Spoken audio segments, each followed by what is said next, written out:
Social media पे ये बात आग की तरह फैल रही है कि शायद वर्ल्ड वॉर 3 बहुत ज्यादा करीब आ गई है।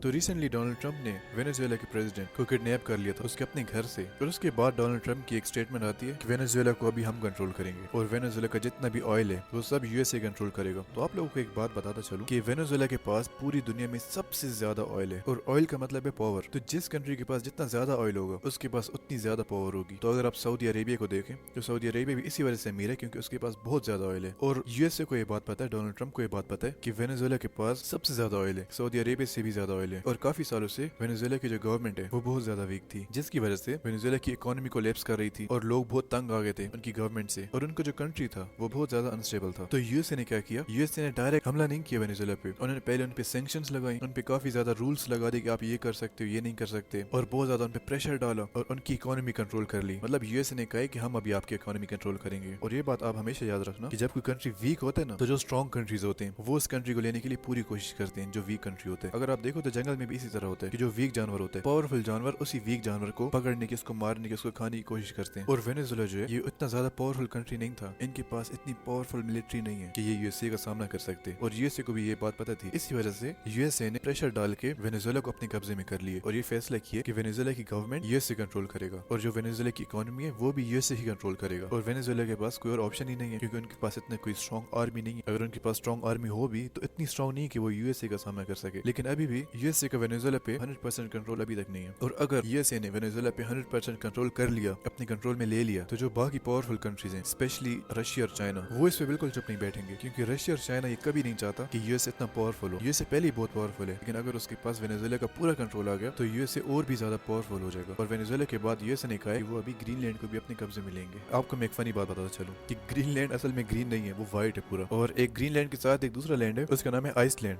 वो व्हाइट नहीं है, वो ग्रीन है। मतलब ये नाम इनके बिल्कुल उलट है। तो खैर अभी डोनाल्ड ट्रंप ने कहा है कि हम ग्रीनलैंड को भी अपने कब्जे में लेंगे, ग्रीनलैंड चाहे तब भी, ग्रीनलैंड ना चाहे तब भी। इसका मतलब है कि पहले तो डोनाल्ड ट्रंप कोशिश करेगा कि वो एग्रीमेंट एक बनाए, मतलब वो कुछ पैसे ग्रीनलैंड में जो लोग रहते हैं उनको दे, उनकी गवर्नमेंट को दे और वो पूरे ग्रीनलैंड पे कब्जा कर ले। ये फर्स्ट चॉइस है। अगर इन पे ग्रीनलैंड वाले लोग नहीं माने तो वो जबरदस्ती ग्रीनलैंड पे कब्जा कर लेगा। और ग्रीनलैंड के पास 25 से भी ज्यादा अर्थ मिनरल्स हैं। तो ग्रीनलैंड ऐसी जगह पे जो कंट्रीज के बीच में ट्रेड्स होती हैं, तो उन ट्रेड्स में जिस कंट्री के पास ग्रीनलैंड होगा उसके लिए ट्रेड्स बहुत आसान हो जाएंगी। और जो रशिया है वो भी यही चाहता है कि ग्रीनलैंड उनको मिले, चाइना भी यही चाहता है कि ग्रीनलैंड उनको मिले, लेकिन उन्होंने अभी तक ऐसा कुछ कहा नहीं है कि हमें भी ग्रीनलैंड चाहिए। लेकिन यूएसए ने जिस तरह बदमाश नहीं होते गैंगस्टर्स, उनकी तरह कहा है कि अगर आप चाहो तब भी हम ग्रीनलैंड ले लेंगे, अगर आप ना चाहो तब भी हम ले लेंगे। मेरे हिसाब से तो ये बहुत एक जंगल वाला कानून हो गया। जिस तरह जंगल में कानून नहीं होता, हर पावरफुल जानवर जो वो वीक जानवर हमला करे तो उसको पकड़ लेते हैं। और सिर्फ ग्रीनलैंड ही नहीं, जब एक बार ग्रीनलैंड भी यूएसए के पास चला जाएगा उसके बाद डोनाल्ड ट्रंप और कंट्रीज को अपने कब्जे में लेने की कोशिश करेगा। जितने भी कमजोर कंट्रीज हैं उनको भी अपने कब्जे में लेने की कोशिश करेगा। लेकिन ये हम पूरे कंट्रीज की बात कर रहे हैं, ये हम ये ऐसे नहीं कह रहे कि अगर जिस तरह हम मार्केट में जाते हैं तो वहां से जाकर हम कुछ भी ले लेते हैं, जो दिल किया उठा लिया, इस तरह नहीं है। ये असल जिंदगी में हो रहा है और ये कंट्रीज का सौदा हो रहा है। मतलब जितनी भी कमजोर कंट्रीज हैं उनको बस यूएसए अपने कब्जे में लेना चाहते हैं, चाहे वो कंट्रीज माने या ना माने, जो मर्जी। और जर्मनी, फ्रांस और नॉर्वे ने भी ये कहा है कि अगर यूएसए ने ग्रीनलैंड पे कब्जा करने की कोशिश की तो वो ग्रीनलैंड को डिफेंड करेंगे। लेकिन वो आखिर में कर नहीं सकते, कोशिश कर सकते हैं लेकिन प्रैक्टिकली पॉसिबल नहीं होगा क्योंकि यूएसए के पास बहुत एडवांस वेपन्स हैं और बहुत एडवांस आर्मी है। तो देखो यूएसए ने ऑलरेडी वेनेजुएला का जो ऑयल है उस पे कब्जा कर लिया, और अगर यूएसए ने ग्रीनलैंड पे भी कब्जा कर लिया तो वो बहुत ज्यादा पावरफुल हो जाएगा। यूएसए पहले ही बहुत पावरफुल है लेकिन अभी भी और भी पावरफुल कंट्रीज मौजूद हैं जैसे रशिया, चाइना। लेकिन अगर यूएसए ने ग्रीनलैंड पे भी कब्जा कर लिया तो यूएसए बहुत ज्यादा पावरफुल हो जाएगा, हद से ज्यादा। और हिस्ट्री ने ये बात बताई है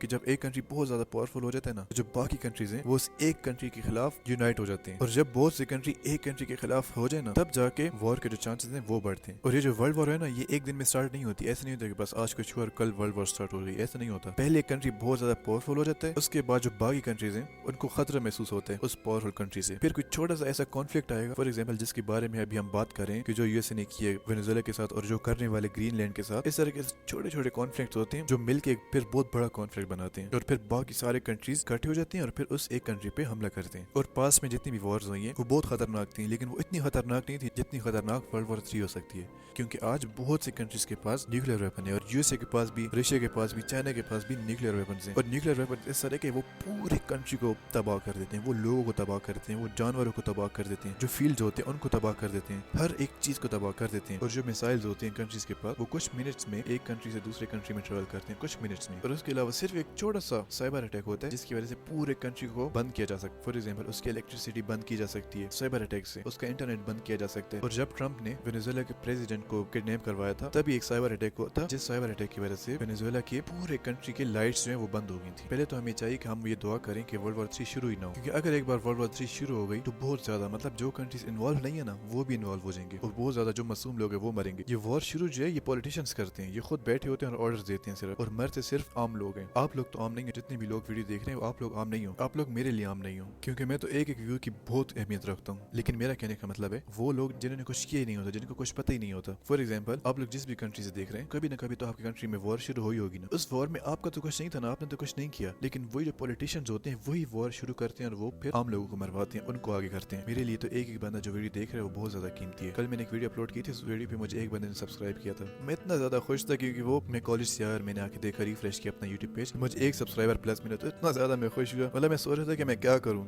और वो फिर मेरे एक दोस्त उसको भी मैंने बताया कि मेरा एक सब्सक्राइबर पूरा हो गया। तो खैर देखते हैं फ्यूचर में क्या होगा, और मैं ऐसे आपको छोटे छोटे अपडेट्स देता रहा करूंगा, और मैं ट्राई करूंगा कि मैं ऐसे वर्ड्स में बात करूं कि जो हर किसी को समझ आए, जो अगर मेरी वीडियो अगर कोई छोटा बच्चा भी देख रहा है तो उसको भी समझ आए। तो खैर मिलते हैं एक नई वीडियो में, पीस आउट।